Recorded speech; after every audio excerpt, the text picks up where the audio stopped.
Magandang araw po mga kaparokya. Ako po si Father Romel Felizardo. Halina't pagyabungin natin ang salitang bubusog sa atin.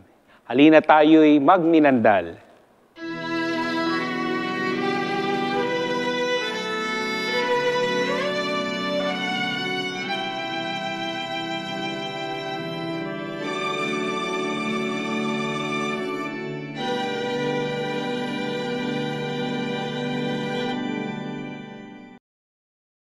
Ang galit ay isang emosyon kung saan hindi tayo komportable. Sino nga ba sa atin ang gustong palaging galit?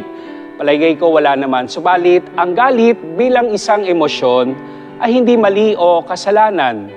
Bilang tao, lahat tayo pwedeng magalit. Kaya si Jesus bilang isang tunay ding tao katulad natin, pwedeng-pwede din siyang magalit. At kahit pa siya ay tunay din namang Diyos, hindi rin dapat na ipagkait sa Kanya ang damdaming ito. Hindi natin pwedeng sabihin sa Kanya, "Oh, Diyos ka, dapat di ka nagagalit." Ano nga bang tinuturo ng ating simbahan tungkol sa galit? Ayon sa katisismo ng ating simbahan, in themselves, referring to our emotions like anger, passions are neither good nor evil. They are morally qualified only to the extent that they are effectively engaged reason and will. Kung ano ang gagawin natin dahil sa bugso ng ating galit ay maaaring magdala sa atin sa kasalanan. Pero maaari rin namang dalhin tayo nito sa kabutihan kung magagawa lamang natin na dalhin natin ang ating mga sarili kahit na galit sa paggawa ng mabuti at tama. Sa totoo lang, may mga pagkakataon na kapag pinili natin na hindi magalit, ito ay maaring magdala sa atin sa kasalanan. Halimbawa, maaring kasalanan ang hindi ka magalit kapag may kawalang katarungan. Nagkakasala ka kung sa gitna ng korupsyon ay hindi ka nagagalit. Marahil ay hindi tayo komportable dito. Marahil ay hindi rin tayo komportable sa galit na ipinakita ni Jesus sa ating ebanghelyo. Pero sana maunawaan natin na hindi nagalit si Jesus sa isang maliit na bagay lang at lalong hindi siya nagpahayag ng kanyang galit sa di tamang timbang o di balansing dahilan at katwiran. Kung ating matatandaan, hindi lang isang beses nagpakita ng galit ang ating Panginoon sa Biblia. Maraming beses po ito. Nagalit siya kay Pedro at tinawag pa nga niya itong Satanas dahil sa pagtataka nitong pigilin si Jesus na gawin niya ang kanyang misyon. Nagalit din siya minsan sa mga alagad ng pigilan ng mga ito ang paglapit ng mga bata sa kanya upang ipatong niya ang kanyang mga kamay sa mga ito.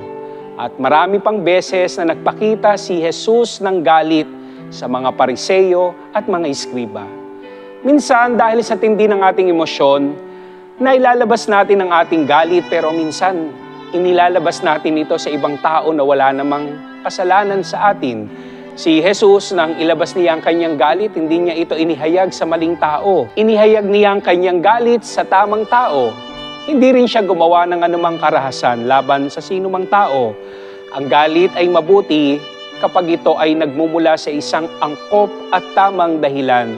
Kapag ito ay mayroong wastong itinuturo na mabuti, lalo na kung sa pagtatama ng mali, at mayroong wastong ipinahahayag na katotohanan. Mga kapatid, ang galit ay kailangang ipahayag at ilabas sa tamang paraan dahil kung hindi, kakainin tayo ng buo. Si Jesus ay hindi nagpigil ng kanyang galit. Ipinahayag niya ito at hinayaang ang sarili na ilabas ito.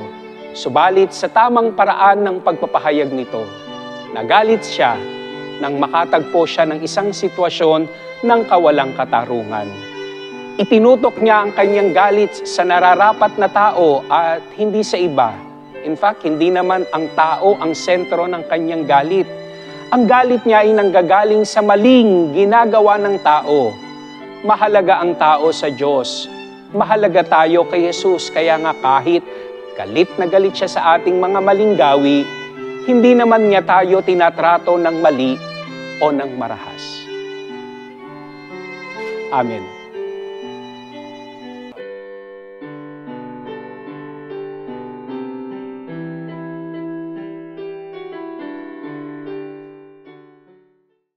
Sana'y nabusog kayo sa ating inihandang minandal. Narinig na natin ang salita. Halina't ito'y ating isagawa.